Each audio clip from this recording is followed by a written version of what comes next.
Hey, growth seekers, I hope you're doing great today. Okay, so when I work with my business owners is I typically have them fill out a form, and in that form I ask a couple key questions to help me prepare.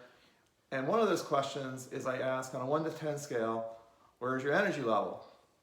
And I would say on average, the average number I get is like a 6, which is not good.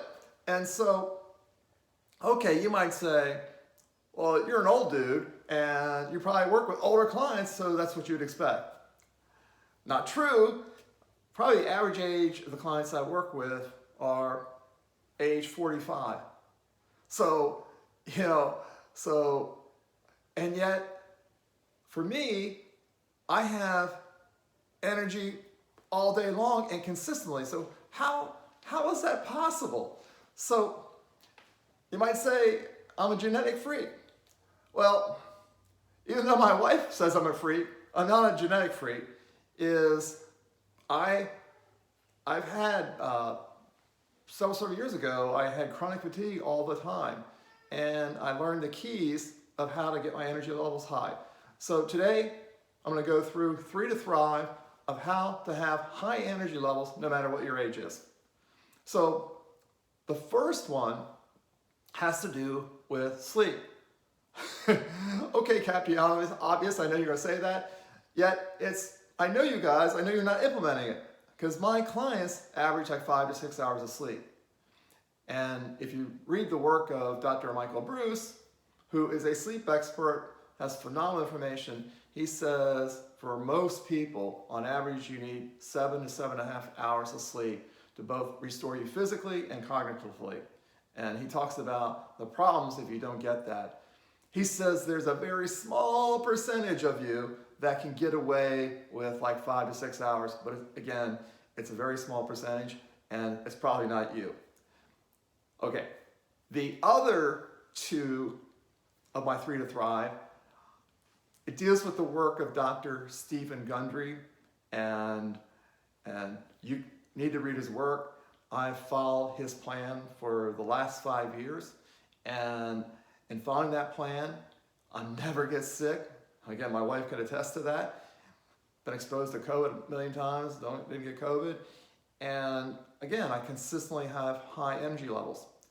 So part of his work is when Dr. Gundry works with his patients, what he notices is a lot of his patients have low energy levels.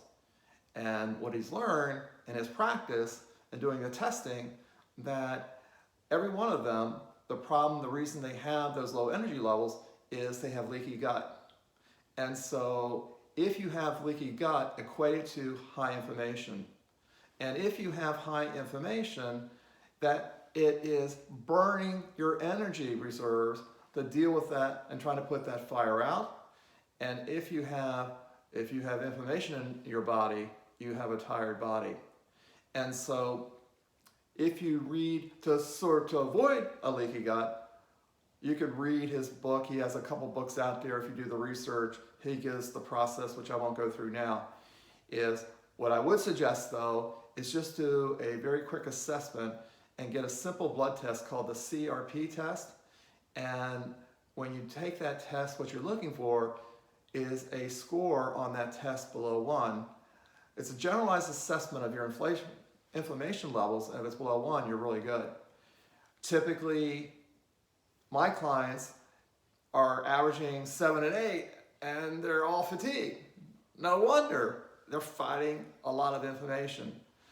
And I love it how Dr. Gundry refers to it. He calls it the level of Crp Test. The higher the score you get on that test, the more crappy you feel. So yeah, if you got a score of 7 to 8 on that test, you're gonna feel like crap.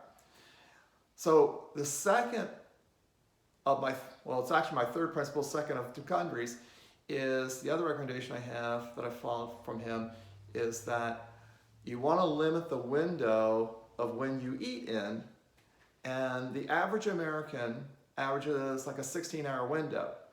And think of it this way, it's like you're forcing your mitochondria, which is the power plants of your cells, to work overtime, and your mitochondria gets fatigued, and if they get fatigued, you get fatigued. So if you can limit your window to ideally like a 5 to 6 hour window, your mitochondria will be more energetic and you'll be more energetic. And if you read his latest book called The Energy Paradox, he'll go into the science of why that's true and how to do it. Anyway, I hope you have a great day and look forward to our next topic.